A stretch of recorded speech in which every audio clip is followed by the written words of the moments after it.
나르시시즘. 우리는 나르시즘에 대해 어느 정도 안다고 생각합니다. 과도한 자기애죠. 심리학 콘텐츠는 오래전부터 인기가 많았기 때문에 이 나르시즘이라는 용어는 익숙하실 것입니다.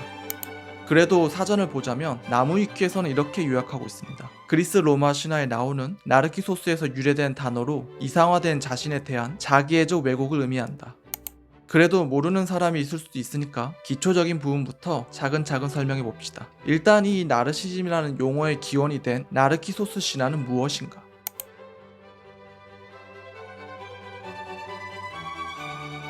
고대 그리스에서 나르키소스라는 미소년이 있었습니다. 미소년이라니까 화제를 높여봅시다.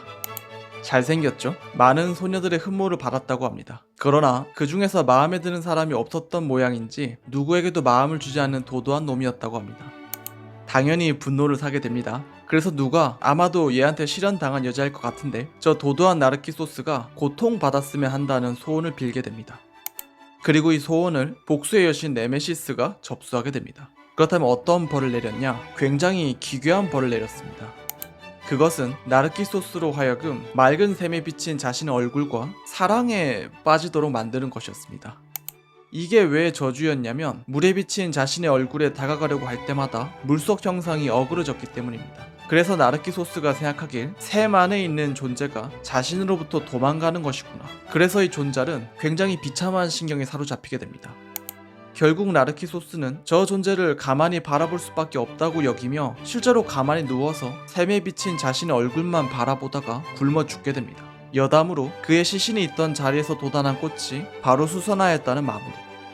그런데 좀 이상하지 않습니까? 앞서 봤던 나르시즘은 자기애인데 지금 저 나르키소스는 자기 얼굴이 어떻게 생겼는지도 모릅니다. 아니, 자기가 누군지도 모르는데 이걸 어떻게 자기애라고 부를 수 있는가?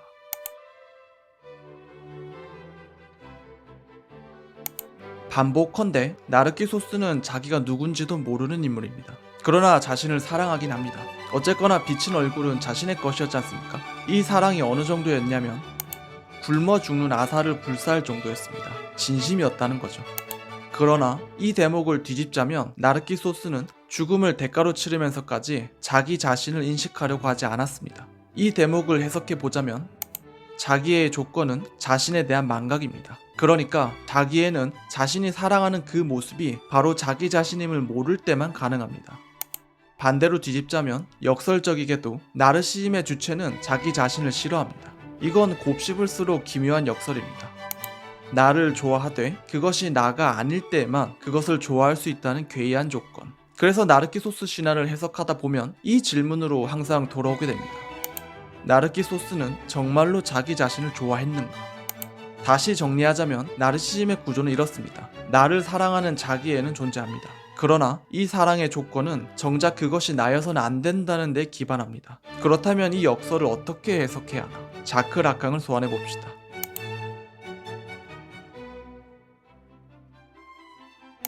자, 잠시 다른 얘기를 경유해 봅시다. 여기가 철학 채널이니까 근본적인 질문을 던져 봅시다.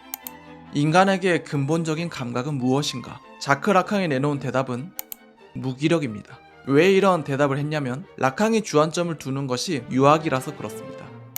인간은 누구나 유아로서 인생을 시작하지 않습니까? 라캉은 이때 느낀 최초의 감각이 나머지 인생 끝까지 간다고 봅니다. 그렇다면 왜 무기력이냐? 쉽게 말해서 유아가 무기력해서 그렇습니다. 아무리 우량아로 태어나도 모든 유아는 미숙한 상태로 태어납니다. 태어난 지 몇 분 안에 두 발로 서는 송아지랑 비교해봅시다. 유아는 응애응애 기어다닐 뿐이죠. 아니, 영세 시절에는 기어다니는 것조차 못합니다. 실존적으로 완벽하게 무능합니다. 이러한 실존적 무기력이 인간의 근본적인 감각으로서 무의식 가장 깊숙한 곳에 각인됩니다. 그렇다면 유아는 이 무기력이 일으키는 불안을 어떻게 해결할까? 일단 실질적인 해결책은 없습니다. 손가락 꼼지락거리면서 응애응애 울다가 기저귀에 지리는 게 전부인데 여기서 무슨 실질적 해결책이 가능하겠습니까? 그래서 남는 것은 망상으로의 도피뿐입니다. 즉 망상적 해결책을 쓴다는 거죠. 그렇다면 라캉이 보기에 유아는 어떤 망상을 만들어내나? 자기 부정과 동일심이. 쉽게 말해서 유아가 보기에 무기력한 자신과는 달리 완전해 보이는 저 외부 이미지를 자기 자신이라고 멋대로 믿어버리는 것입니다. 이 대목을 다리안 리더의 유학으로 정리해봅시다.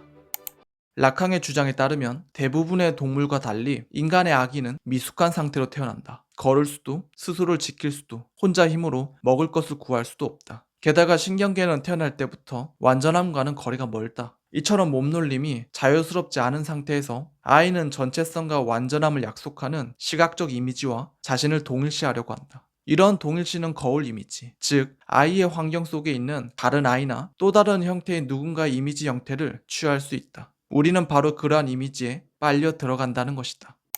자, 인간은 자신의 무기력을 벌충하기 위해서 자신의 진짜 모습을 부정하고 외부 이미지를 자신으로서 동일시합니다. 그래서 이미지는 곧 매혹입니다. 매혹의 성립 조건은 절망입니다. 인간은 이미지에 포획됩니다. 그리고 여기까지 왔을 때 우리는 이 구도가 나르키소스와 비슷하다는 것을 알 수 있습니다. 유아는 자신을 부정하고 외부 이미지를 사랑합니다. 나르키소스 역시도 자신을 부정하고 표면에 비친 이미지를 사랑합니다. 자, 그렇다면 이걸 어떻게 해석해 볼 수 있을까?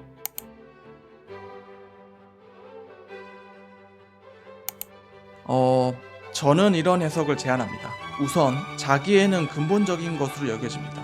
자신을 가꾸고 아끼는 마음이 없다면 생존이 불가능하기 때문입니다.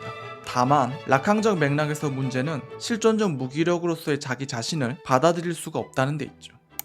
따라서 나르키소스의 경우처럼 자신을 사랑하되 그 모습을 받아들일 수는 없는 이러한 역설이 설명됩니다. 자신을 사랑하되 그것이 자신임을 부정하는 방식으로 이루어진다는 거죠.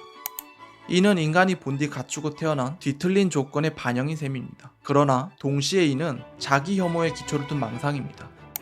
이런 식으로 추구되는 자아는 무기력에 대한 벌충으로서 세계를 바라봅니다. 즉, 세계를 보는 시선이 왜곡됩니다. 그러니까 무기력함을 받아들이고서 이 위에서 현실적인 생각을 해야 하는데 이를 받아들일 수 없을 만큼 극도로 불안한 상태인 것입니다.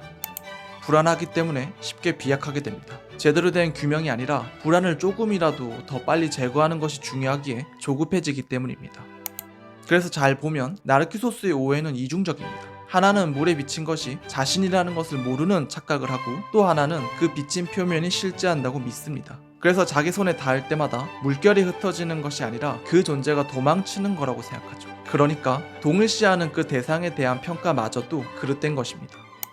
이를 나르시즘에 대입하자면 나르시즘은 1차적으로 나를 부정하는 것이고 2차적으로는 그런 뒤에 동일시하는 그 대상, 즉 자기 자신에 대한 이해 또한 뒤틀려 있다는 것입니다. 세상은 만만한 곳이 아니기 때문에 나르시스트의 조급하고도 조악한 저 결론 따위는 받아들여지지 않습니다. 그래서 저러한 인식 구조를 가진 나르키소스가 신화상으로 사망하는 것입니다. 자기 자신을 똑바로 직시한 뒤 그로부터 차곡차곡 쌓아올린 사고가 아니라면 생존이 불가능하다는 의미입니다. 혹시 주변에 나르시즘적 주체가 있습니까? 상대하지 마십시오. 지금 그 친구는 자진해서 지옥불로 걸어 들어가고 있기 때문입니다. 이상 홍준성이었습니다. 이만 마칩니다. 총총.